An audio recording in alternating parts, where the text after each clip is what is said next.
Good evening. Welcome to another episode of the Katerji show with me, your host, Katerji. We are joined tonight by my friend and colleague Michal Kujawski. Thank you for I having got me. it, Good got to it see correctly you. this time.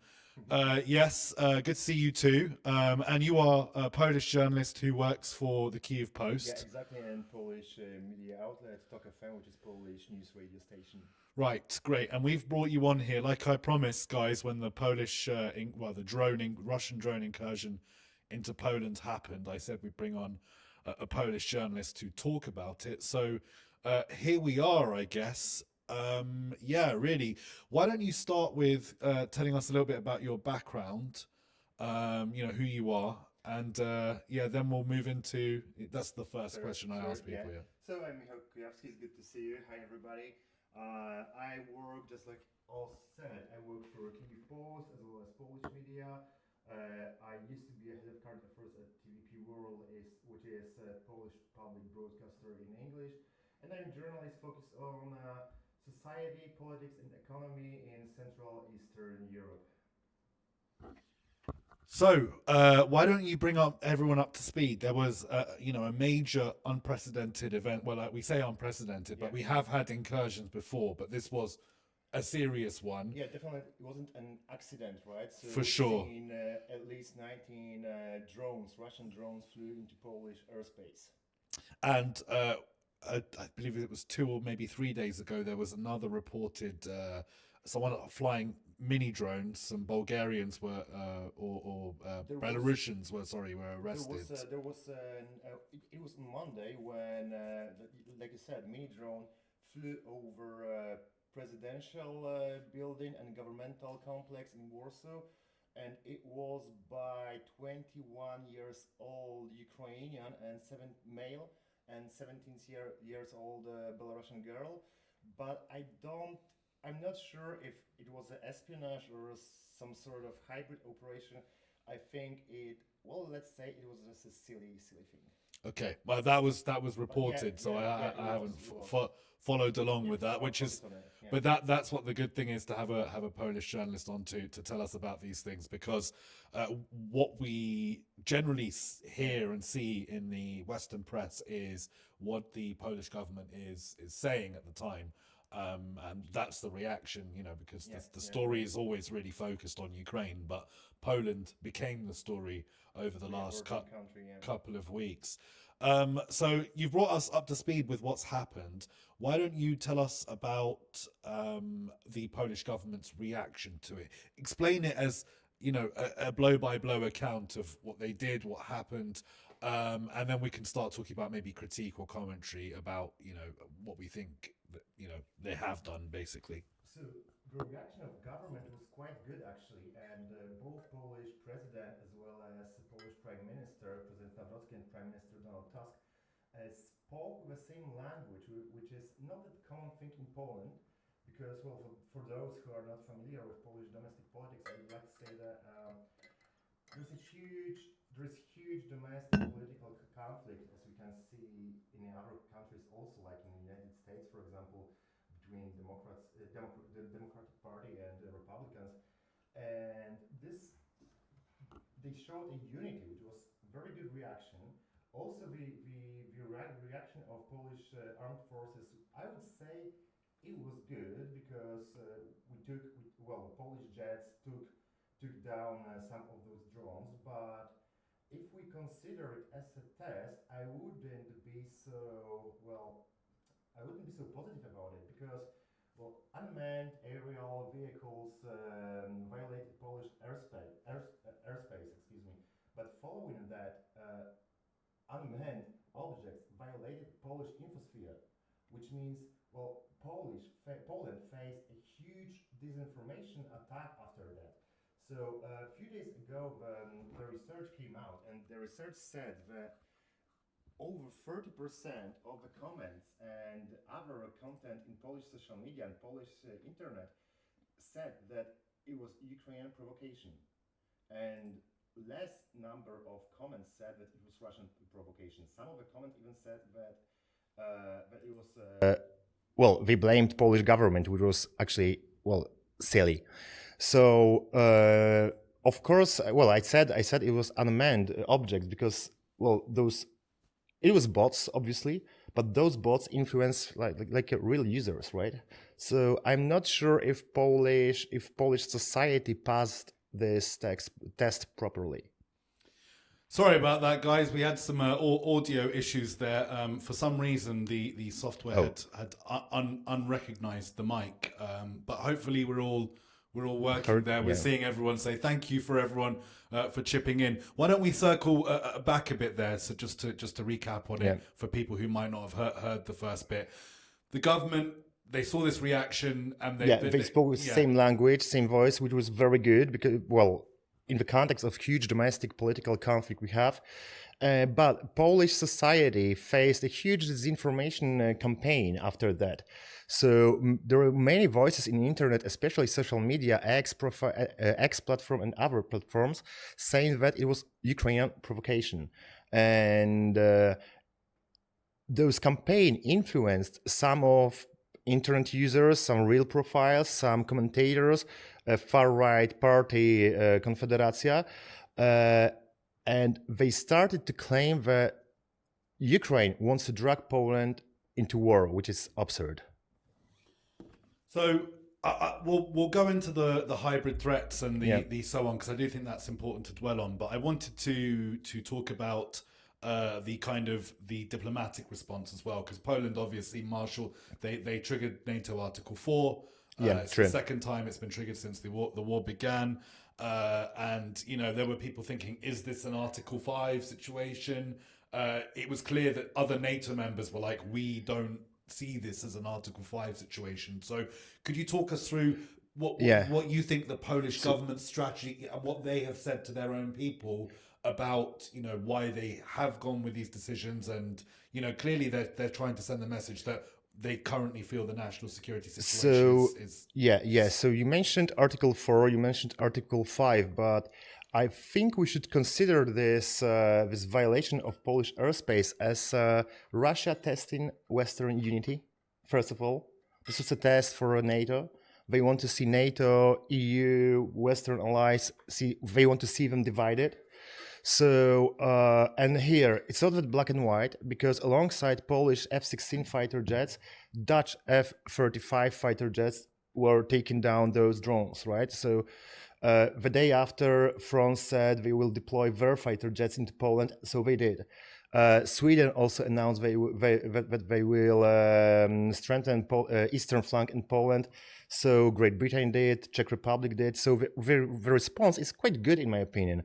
But on the other hand, I've heard former UK Prime Minister Boris Johnson, who's very hawkish, speaking of Russia, speaking of Ukraine, he said that, what did you expect from NATO? There was no bloodshed, right? So yeah, there was no bloodshed. So this is important thing. I mean, where is this red line for NATO here, right? If you expect like a stronger, tougher reaction.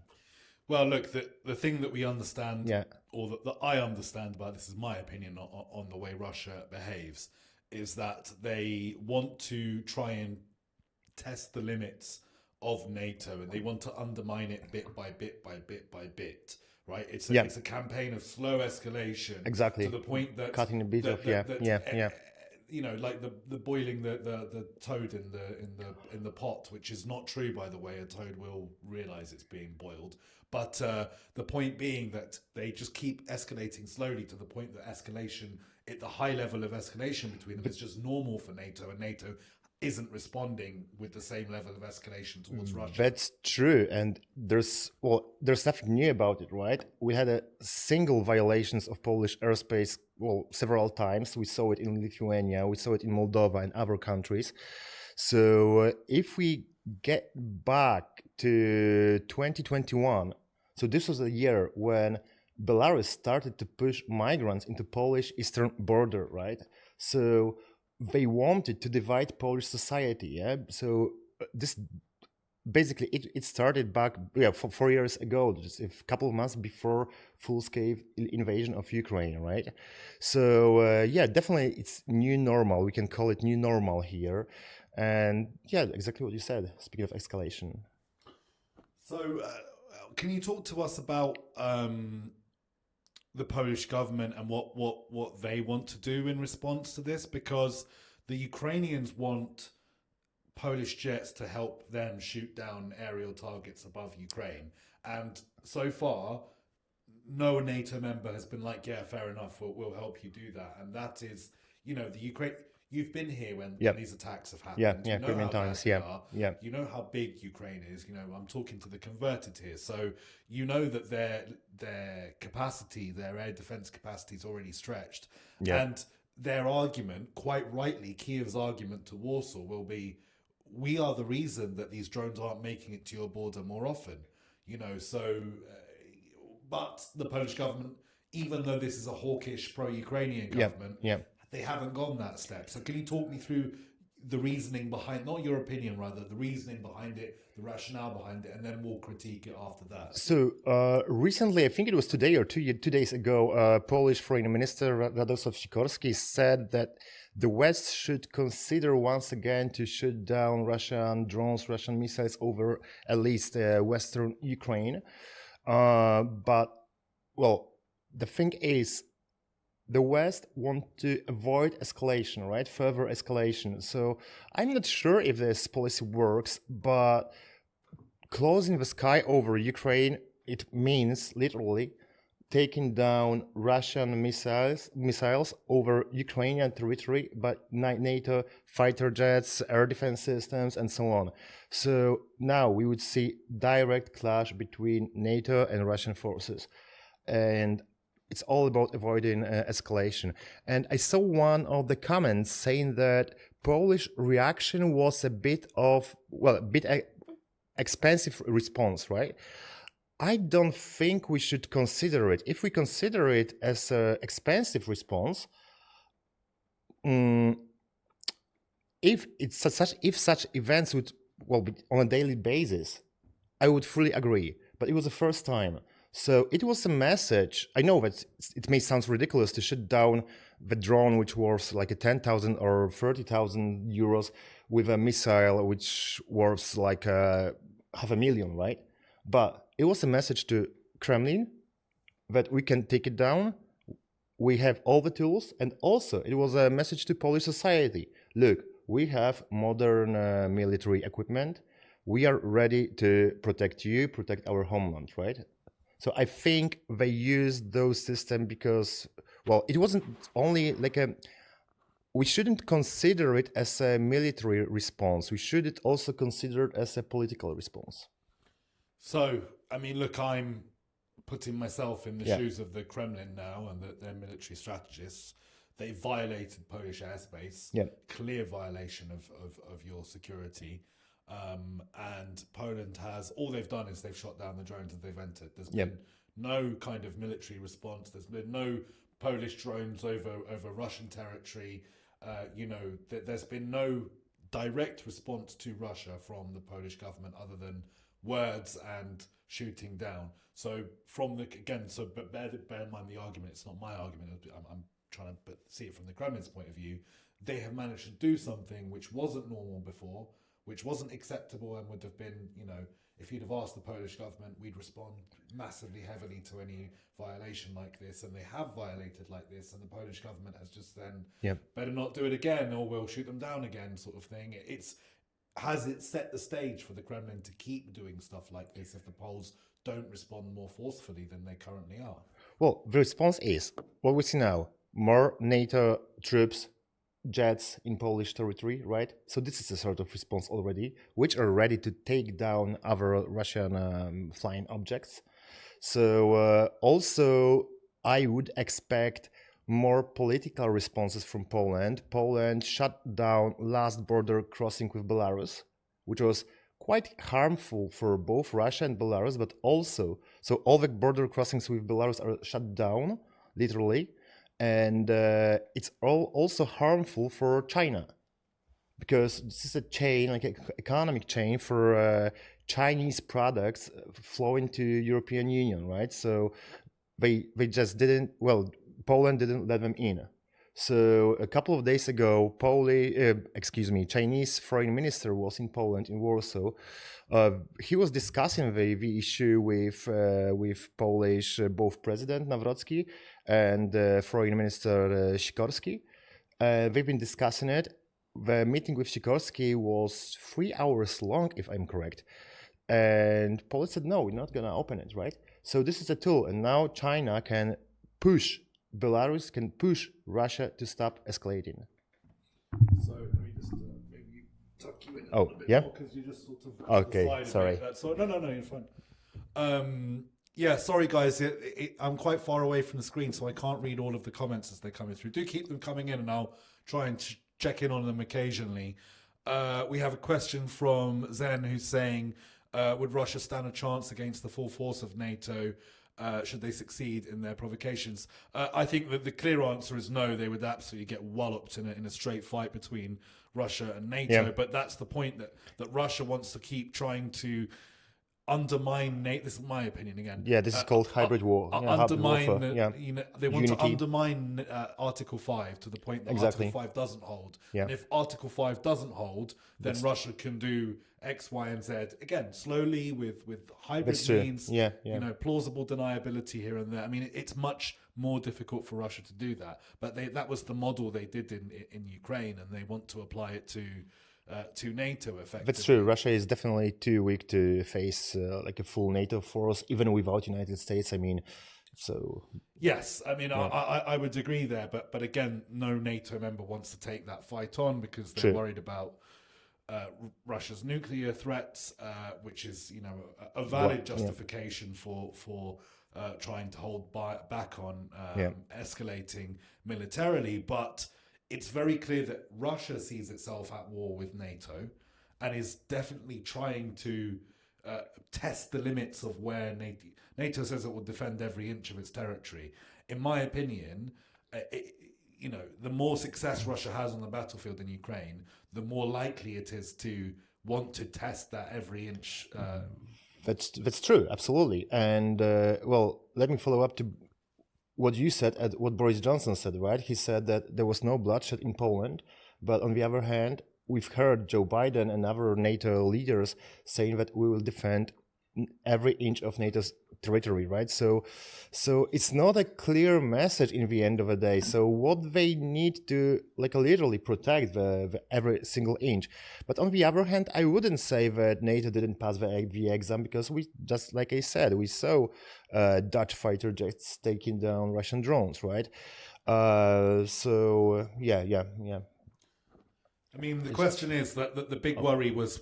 Go on. Oh, so sorry. Carry on. Yeah, no, the big worry that a lot of people had was Donald Trump would come in. Donald Trump doesn't care much about NATO, and that Putin would try and trigger a situation in which one of the member states would want to trigger Article 5, and America would be like, I'm absolutely not going to respond to this call, to defend the village on the border of Lithuania or whatever. Yeah. That's the kind of sort of longer term strategy that we're thinking about. But again, it's a small timeline for the rest of Trump's presidency. So the reaction of United States actually was very disappointing. So we've seen France, Great Britain, and other states deploying more jets, military personnel in Poland. So it was fine, right? But what Trump said actually, that it could have been a mistake, right? So definitely it was very disappointing for Polish society from left to right, actually.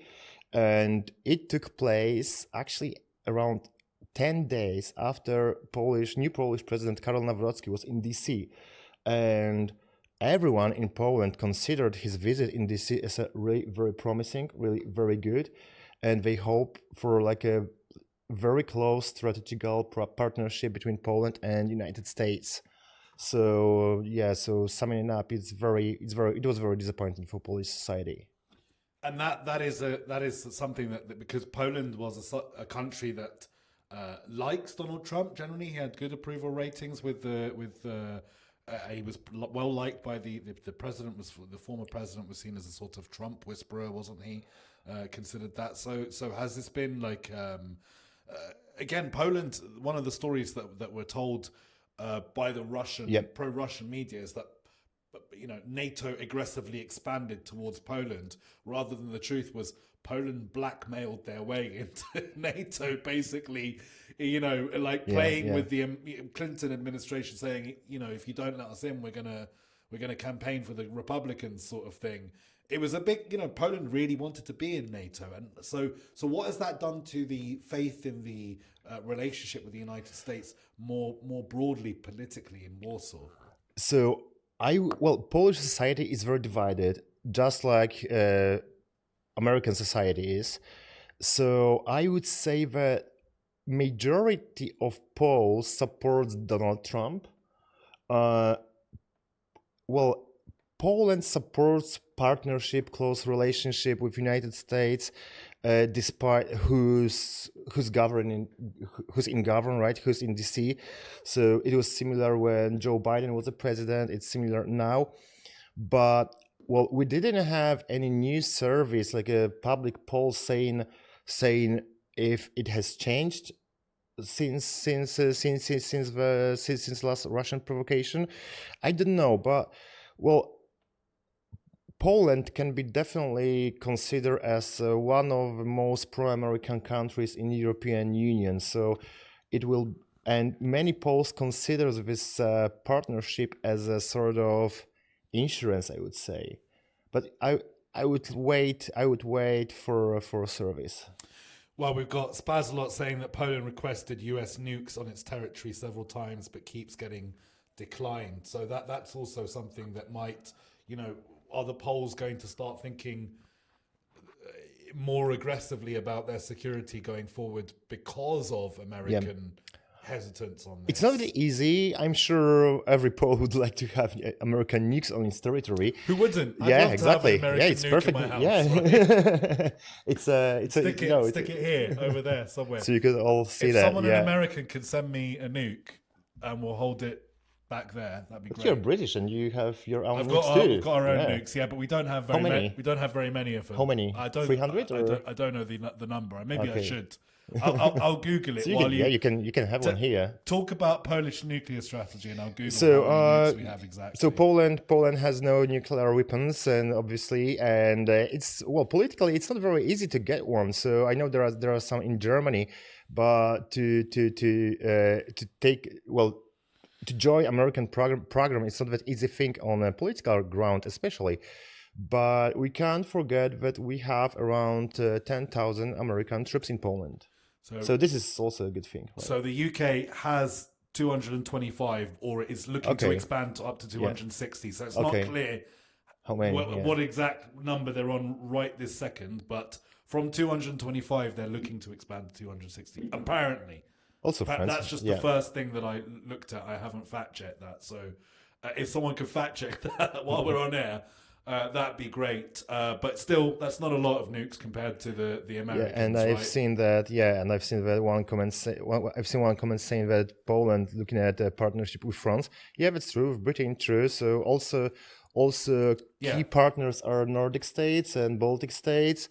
So just Sweden, Finland, Norway, Netherlands. So look, my Denmark, question Baltics, to you, in the world of theory, let's say the attacks keep happening, and eventually a Russian drone hits a Polish apartment block, killing, a family of 4.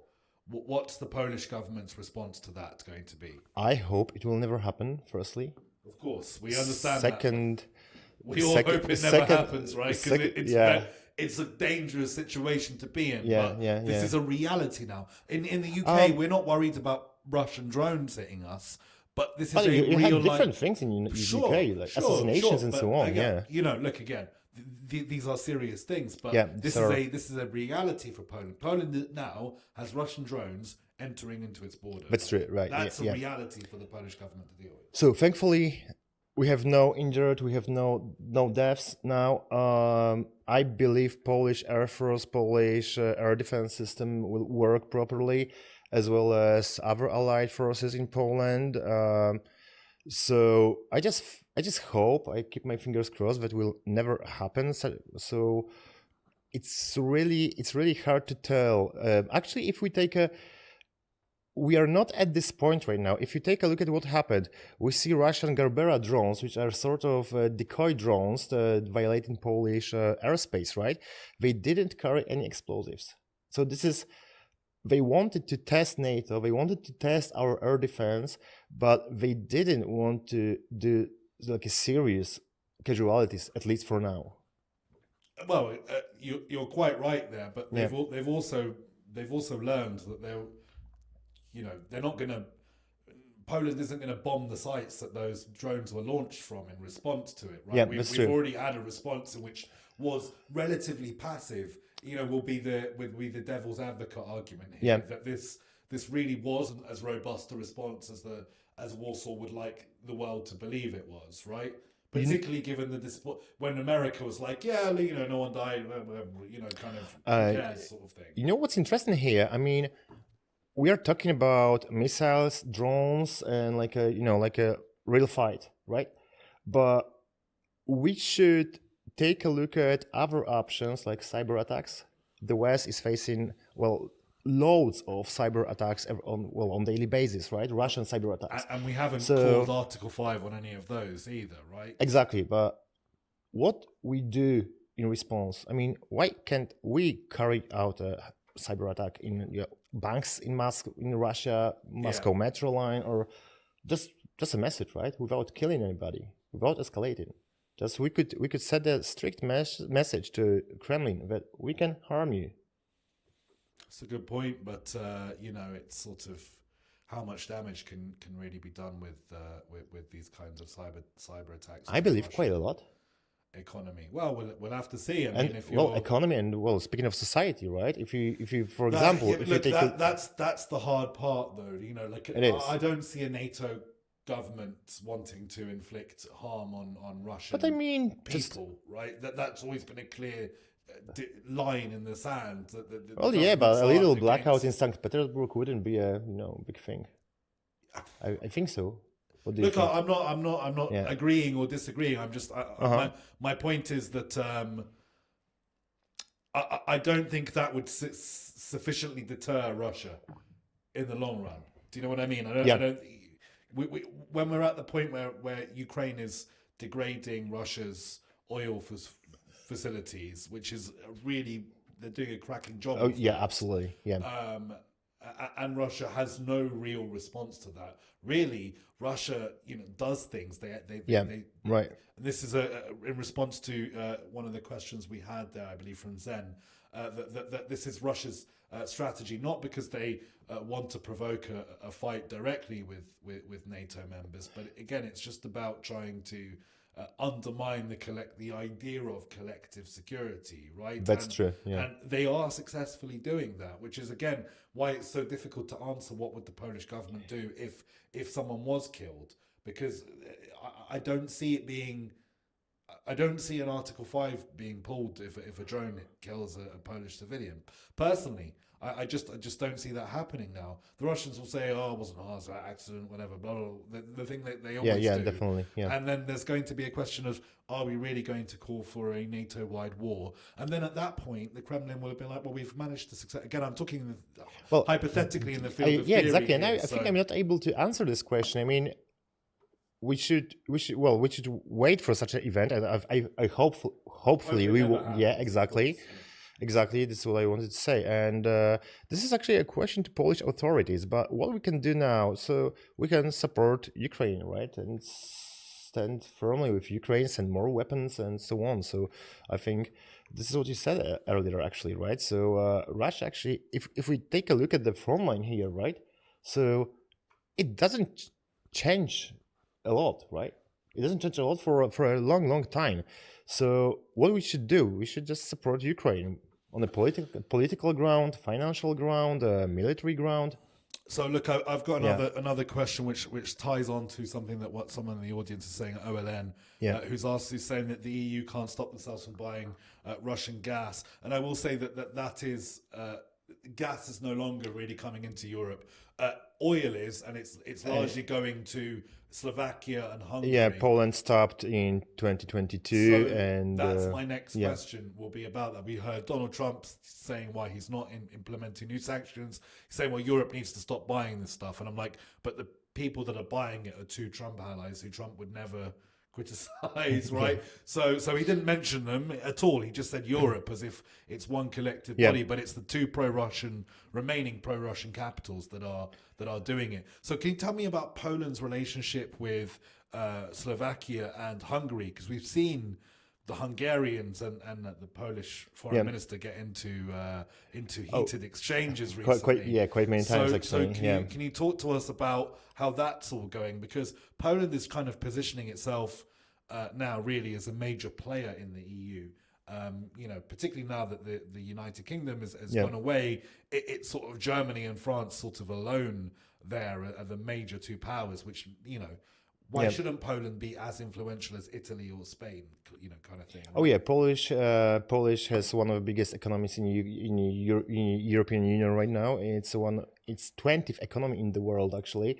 So yeah, the economy, the strength of the country is really increasing for the last couple of decades. You asked also about the relations with Slovakia and Hungary, right? So they are not good at all. So this is what you actually said about the public disputes between Minister Sikorski and Hungarian Foreign Minister Szijjártó, right?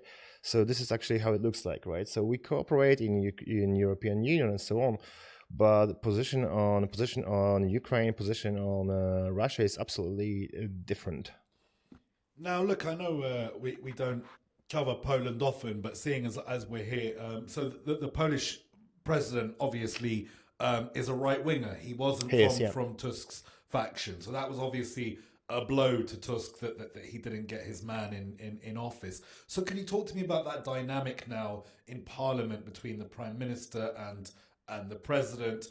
Again, we don't see much of the internal splits in the foreign press because we're largely concentrating on the diplomatic front. And on the diplomatic front, they seem to be aligned. Exactly. However, but we have something going on with the call for reparations from Germany about World War II. So that's a potential rift that's happening. Can you talk to us about that? So domestic conflict between Civic Platform led by Donald Tusk, Polish Prime Minister, and Law and Justice and President Karol Nawrocki is huge. And we can see disputes all over almost every single topic, but not security and not Ukraine. Nawrocki is being considered as anti-Ukrainian president. And speaking of a message he sends to his voters, he is, well, I wouldn't say he's anti-Ukrainian, but definitely he's not very pro-Ukrainian. But what's most important, speaking of regional security supporting Ukraine, he's very anti-Russian. So this is very, very important. From my outsider perspective, I saw him saying things kind of, on his campaign trail that when he came into office was suddenly no longer part of his rhetoric. He's not really saying that anti-Ukraine stuff so much anymore. It changed a bit. So what we have to... Farage and Trump have gone through similar sort of things in which they were saying quite anti-Ukrainian things, and then so it's not an unusual thing for the right to be quite anti-Ukrainian until they meet the reality of governance, and it's like, well, we actually can't stop Russia from doing anything. Maybe they're not, So this is true what you said. So we have to separate presidential campaign from what president really does, right? So speaking of the war, he stands firmly with Ukraine. So there's no change, right? And there's no difference between him, former President Duda, current Prime Minister. Duda to Nawrocki on it's very similar policy. actually. Yeah, it's very similar actually. So there's nothing to be worried about. Speaking of Poland and its stance over Russia and Ukraine, so everything's fine here, absolutely, and I'm sure that nothing gonna change anytime soon. Yeah, and about the Germany situation, because you might need to explain the basics of that to people. Oh yeah, so it was the idea which with which former government of law and justice, PiS, Prawo i Sprawiedliwość in Polish, came up with, I believe, 2 or 3 years ago, as far as I remember. And Poland never ever got reparations for atrocities that Nazi Germany did in when Poland was under their occupation between 1939 and 1945. So that relations between law and justice and Germany were never very good, actually, and they wanted to come up with a tool to push Germany on an international ground, right, to get some scores. Now, as I understand it, this is supposed to be already settled by treaties and so on between Poland and Germany. So this is something that Germany considers dealt with. So and this is something that the Polish right are actually no, we don't consider this dealt with. So Germany says that there were reparations which were paid already, right? But it was paid to Soviet Union, and Poland was never a part of Soviet Union. It was under Russia, under Moscow's influence, but it was never part of Soviet Union. And Poland, actually, the communist Poland never got anything from Germany, which is true, actually. So this is the idea that President Nawrocki came up with in Berlin a day ago when he met with German president, and I'm sure we will see the next chapters of this dispute in the future. So it's not going away then. This is not going to go away with Nawrocki, or this is going to keep rumbling on. I right? think so. So there was a proposal. Nawrocki came up with a proposal that Germany could finance some strengthening of Polish defense forces, but Germany is not keen on it, right? So listen, guys, it's that time of the show again. I wanted to thank you all. If you're watching along on Twitch, we've got 1,200 people watching tonight, so welcome to the show. If you're watching along on Twitter, sorry, those are the majority of you are on Twitter.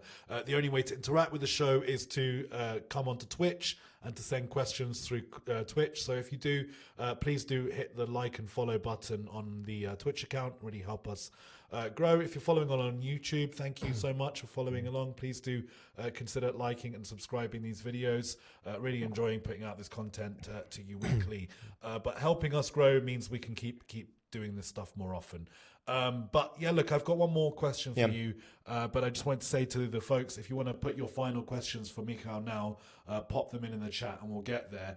The final question I wanted to ask about was the Polish war graves in the sites of massacres inside Ukraine committed by Ukrainian nationalists during the Second World War.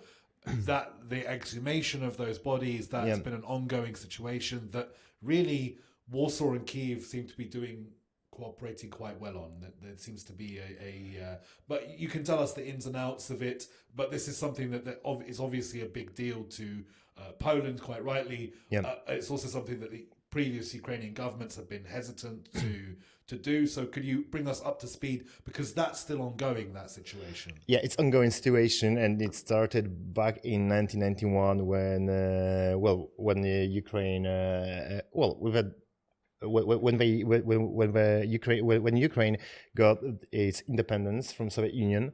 So it's very, very long story. But what we see now, there was a around 10 years old pause, and last year both Polish and Ukrainian authorities came up with the idea, quite important idea, to fix it, because it was a problem, speaking of the relation between Poland and Ukraine, especially between societies. Like Polish society demanded these exhumations. And because of the pause, which I mentioned, the moods in Poland were starting to get worse and worse, speaking of relations with Ukraine. But what we see now, it's getting better.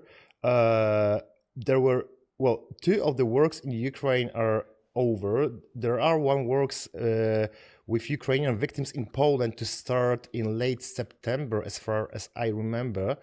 And but I think in my opinion, what doesn't work speaking of both Poland and Ukraine, the narratives, the strategic information. So many Poles just simply don't know the exclamation works are ongoing. Yeah, I mean, look, it's important to note that there have these are large steps that have been taken by Ukraine, right? Because and they've happened during wartime, so it says a lot about the future of Kyiv's relationship with Warsaw, right? Do you think that's do you think there's a positive relationship between Kyiv and Warsaw beyond the conflict? I think it's Polish-Ukrainian relationship. We've also seen that the farmer blockades on the borders, you know. It's not all been rosy, you know. So it was always about ups and downs, right? So there were many conflicts, like bilateral conflicts between Warsaw and Kyiv before the invasion. Also, we have it now. Speaking of the war, Poland will stand firmly with Ukraine, and it will. But speaking of relations between the countries, we have some problems. Some of them are real problems. Some of them it's just like a political dispute. And but in the end of the day, I wouldn't say it's bad.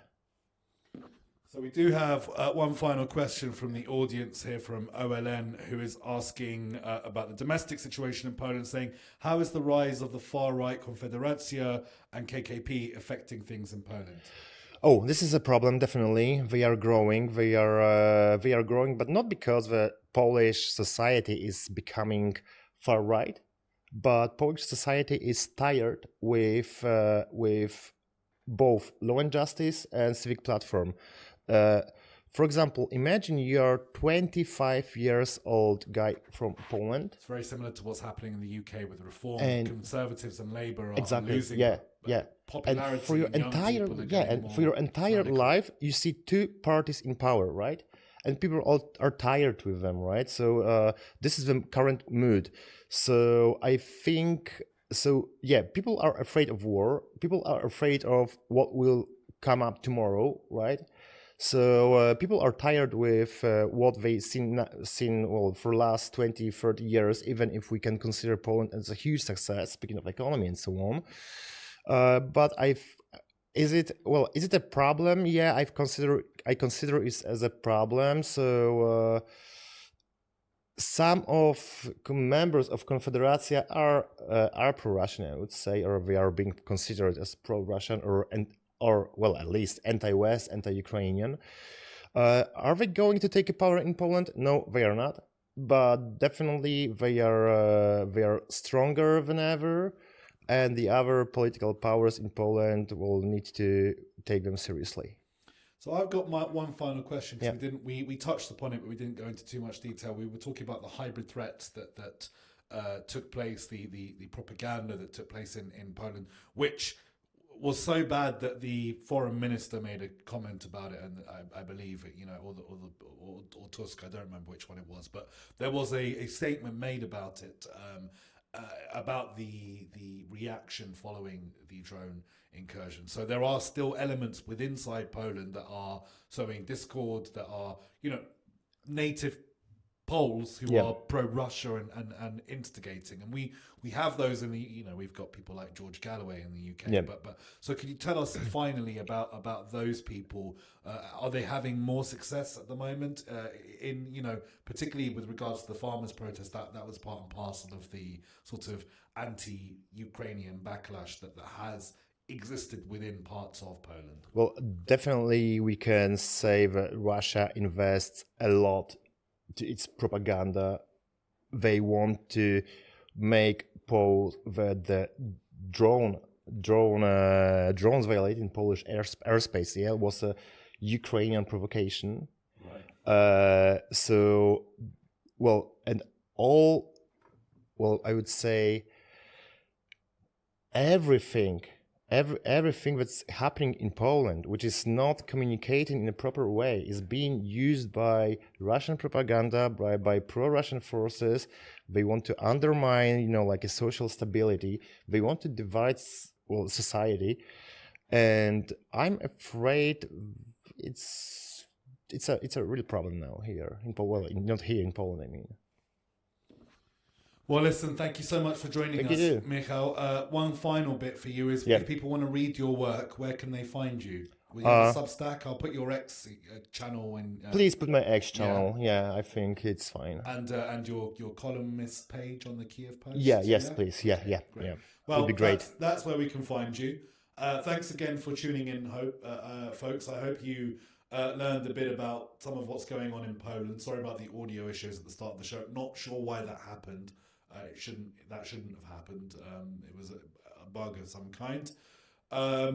Are you guys on Blue Sky? I'm on Blue Sky. You can find me on Blue Sky. Same handle on everywhere except for YouTube. It has a dot in YouTube. Yeah, Michal, you on Blue Sky? I am on it, but the thing is, I forgot my password. Excuse me, guys. Okay, so when Michal finds his password, I will put his Blue Sky account on there. But Yes, until please, then, thank you. the Blue Sky account's not going in the show notes until he gets his password sorted. So get that sorted tonight, and we can get you on there. Anyway, thanks, folks. We've got a show tomorrow, an interesting show. I've got my friend on, Padre Grady, editor of Little Atoms. That's going to be a debate format. I'm starting with debating a friend of mine. To see if I can, I've never hosted something like that before. So it'll be like testing, proof of concept, the debate on this kind of thing. It'll be about some of the free speech things that have happened in the UK, which I am on one side of and he's on the other side of. So be interesting to see where it goes. So please tune in for that. And thanks to everyone for tuning in tonight. And if you want to support the show, please do like, subscribe and follow. And if you want to go a step further, you can support us on Ko-fi below there and that address. So thank you so much. Been another cracking episode and I'll see you all on the next one. Good night. Bye. Bye, take care.